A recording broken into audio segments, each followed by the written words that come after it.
যারা যুক্ত হয়ে আছেন তাদের উদ্দেশ্যেই আজকে একটি নতুন তথ্য নিয়ে হাজির হচ্ছি।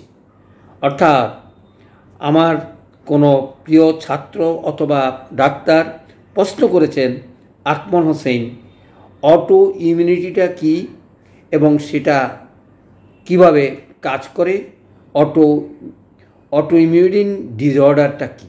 তাহলে চলে আসি, এটা নিয়ে একটু আলোচনা করব এবং আপনারা ধৈর্য সহকারে শেষ পর্যন্ত শোনার চেষ্টা করবেন। সবাইকে অভিনন্দন এবং শুভেচ্ছা জানিয়ে শুরু করছি। তাহলে অটো ইমিউনিটি, প্রথমে আসছে ইমিউনিটিটা কী বা ইমিউন কী। আমরা যেটা বলি শরীরের রেজিস্ট্যান্স, অর্থাৎ কোনো ভাইরাস বা ব্যাকটেরিয়াকে প্রতিরোধ করার জন্য শরীর যেই জিনিস তৈরি করে তাদেরকে শরীর থেকে বিতাড়িত করে তাকে আমরা বলি ইমিউন বা ইমিউনিটি। আর অটো অর্থাৎ যেটা নর্মালি হয়ে থাকে। পার্থক্যটা জেনেই আমরা দীর্ঘ আলোচনা চলে যাব এবং তাড়াতাড়ি শেষ করার চেষ্টা করব। চলে আসি, অটো মানে শরীরের যেটা অটোমেটিক্যালি সৃষ্টি হয়। কী ধরনের সৃষ্টি হয় সেই জন্য তাকে বলা হয় অটো ইমিউন ডিসঅর্ডার। তাইলে অর্থাৎ যার কাজ নয় সেই কাজটাই সে করে। কি করে? সে কোনো সেলকে যখন চিনতে পারে না, বুঝতে পারে না শরীরের সেই সেলগুলোকে মেরে ফেলার চেষ্টা করে। অর্থাৎ সে যখন চিনতে পারে না তখন সে সেটাকে আক্রমণ করে, প্রতিরোধ করে, তাতে করে শরীরের ক্ষতি হয়। তাকেই বলা হয় অটো ইমিউনিটি বা অটো ইমিউন ডিসঅর্ডার। তাইলে বুঝতে পারছেন। এখন প্রশ্ন আসছে যে এই ডিসঅর্ডারের কারণে কি কি রোগগুলো হতে পারে। প্রথমেই যদি আমি বলি, এই ডিসঅর্ডারের কারণে টাইপ 1 ডায়াবেটিস হতে পারে। 2 নম্বর হচ্ছে রিউমেটিক আর্থ্রাইটিস হতে পারে, অর্থাৎ জয়েন্টের টিস্যু যখন সে চিনতে পারে না সেখানে সেই টিস্যুগুলোকে মেরে ফেলে, তখন সেখানে রোগের সৃষ্টি হয়। একটা হচ্ছে বাইরে থেকে কোনো যদি কিছু জারণ যুক্তি করে সেটাকে তাড়িয়ে দেওয়া, আর একটা হচ্ছে নিজের শরীরের তৈরি করে নিজেরই গুলো নষ্ট করে ফেলাতে রোগগুলোর সৃষ্টি হয়। তাকে সেখানে আমরা রিউমেটিক আর্থ্রাইটিস বলতে পারি। তারপরে লুপাস বা কোনো অঙ্গের টিস্যু যদি ঘটে। তারপরে মাল্টিপল ক্লোরাইসিস, অর্থাৎ স্নায়ুতন্ত্রে আঘাত, স্নায়ুতন্ত্রের কোনো টিস্যু যদি বা নার্ভ যদি সে নষ্ট করে অথবা তাকে মেরে ফেলে, তাইলে যে ট্রাভেলসটা হয়। তারপরে সোরাইসিস এবং শেষমেশ আমরা বলবো হাসিমোটো থাইরয়েডিস, অর্থাৎ থাইরয়েডিন থেকে যেই ট্রাভেলসটা সৃষ্টি হয় সেটাই। তাইলে আমরা বুঝতে পারলাম যে অটো ইমিউনিটিটা কী এবং অটো ইমিউন ডিসঅর্ডারটা কী এবং কী কারণে এবং হয় আজ পর্যন্ত কারণটা জানা যায়নি। এটা সচরাচর বলা হয় জন্মগত কারণে হতে পারে, পরিবেশগত কারণে হতে পারে, হরমোনের কারণে হতে পারে, খাদ্যাভ্যাস বা অতিরিক্ত স্ট্রেস নিলে এই রোগ হতে পারে। অর্থাৎ আমাদের শরীরের যে অটো ইমিউনিটিটা যখন হয়, অর্থাৎ ইমিউনিটির বিরুদ্ধে যখন কাজ করে তখনই সেটা হয়। অর্থাৎ শরীরের ভালো টিস্যুগুলোকে চিনতে না পেরে সেগুলোর উপরে আক্রমণ করে এবং মেরে ফেলে, তখনই তাকে বলা হয় অটো ইমিউনিটি। তাইলে বুঝতে পারছি সেই কারণে রোগগুলো কথা বললাম, কারণগুলো কথা বললাম। তাহলে এই কারণগুলো জানা থাকলেই আমরা চিকিৎসাটা করতে পারবো। তাহলে চলে আসি, লক্ষণটা কী লক্ষণের ভিত্তিতেই আমরা হোমিওপ্যাথিকের চিকিৎসা করতে পারবো। প্রথমেই আমি যদি লক্ষণগুলো বলি, ক্লান্তিভাব, যেটা সচরাচর আমরা টিউবারকুলোসিস বডির মধ্যে দেখতে পারি। শুধু ক্লান্তি আসে, কোনো রকমের রেস্টে থাকতে হয় এবং কাজ ভালো লাগে না। শরীরের ব্যথা, যে কোনো জায়গায় অটোমেটিক্যালি ব্যথা হতে পারে এবং কোনো ব্যথা যদি কোনো পেইন কিলারে ভালো না হয় তখনই বুঝতে হবে যে সেখানে এই অটো ইমিউনিটি হয়েছে বা ডিসঅর্ডারটা হয়েছে। Auto immune disorder, immunity disorder যেটা আমরা বলি, ত্বকের সমস্যা। ত্বকে যদি এরকম ঘটে, যেটা ওই যে বললাম, তার জিনকে না চিনা, অর্থাৎ সেলকে না বুঝে সেখানে যদি পাঠায়, তখন ত্বকের সমস্যা হয়, বারবার সংক্রমণ হয়। যেটা আমরা বলে থাকি অনেক সময় দেখবা তিনটা সংক্রামক রোগে যে ছোটোবেলায় আক্রমণ হয় আমরা ধরেই নিই সেটা মায়াজম এবং টিউবারকুলোসিস মায়াজম হতে পারে অথবা সিফিলিটিক মায়াজম হতে পারে। তারপরে অঙ্গ প্রত্যঙ্গ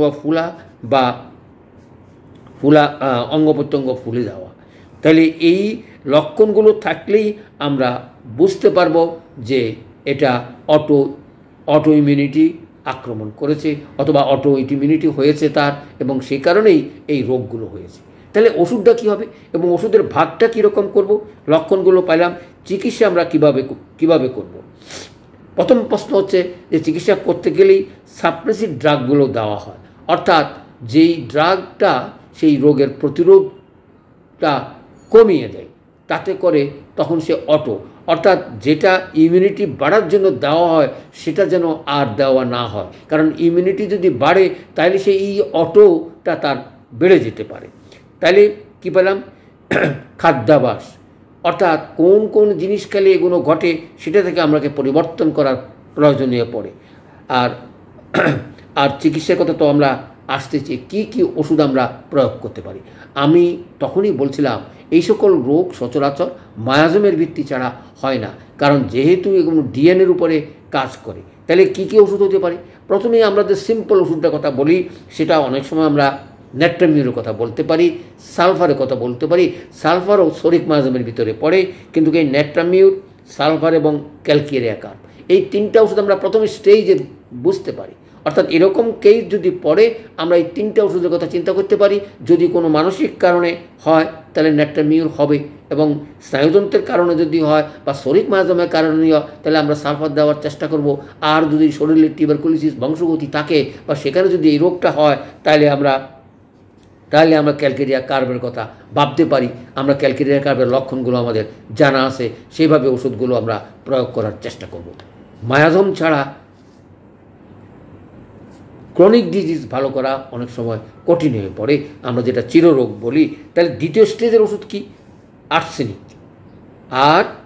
আর সাইলেশিয়া। আমরা এই দুইটা রোগের দ্বিতীয় স্টেজে, অর্থাৎ সিফিলিটিক মায়াজম শরীরে যদি থাকে তাহলে এই দুইটা মায়াজমের উপরে কাজ করে, একটা হচ্ছে আর্সেনিক, একটা হচ্ছে সাইলেশিয়া। আর তৃতীয় যেটা, তিনোটা মিলে বা সব কিছু মিলে যখন টিউবারকুলোসিস দিকে চলে যায় অথবা সেটা ক্যান্সারের দিকে রূপ নেয়, তখন আমাদের ওষুধগুলো আসছে কার্সিনোসিন। একেবারে ক্যান্সারের বংশগতি থাকে, তার কারণে যদি এই রোগটা হয়ে থাকে তাহলে আমরা কার্সিনোসিন ব্যবহার করতে পারি লক্ষণ মতো। তারপরে কি ওষুধ? ফসফরাস, যেটা টিউবারকুলোসিসের বডির উপরে চমৎকার কাজ করে। এগুলো অনেক সময় বৃদ্ধি হতে গিয়ে আমাদেরকে প্রয়োগ করার সময় মনে রাখতে হবে যে বৃদ্ধি যেন না হয়, শরীরের যেন উপকার করা হয়, অর্থাৎ অন্য রোগের যেন ট্রাবল সৃষ্টি না করে। সেই অনুপাতে আরেকটা সুন্দর মেডিসিন আছে, সেটাকে আমরা বলবো লাইকোপোডিয়াম। তাইলে দেখুন, লাইকোপোডিয়ামের বৃদ্ধি অনেক সময় কমই হয়, কারণ আমরা জানি কি লক্ষণের ভিত্তিতে আমরা লাইকোপোডিয়াম ব্যবহার করতে পারি। সেটা আমাদেরকে মনে রেখেই এই ওষুধগুলো তিনটা ভাগে আমি ভাগ করে দিলাম। প্রথমে স্টেজে হলো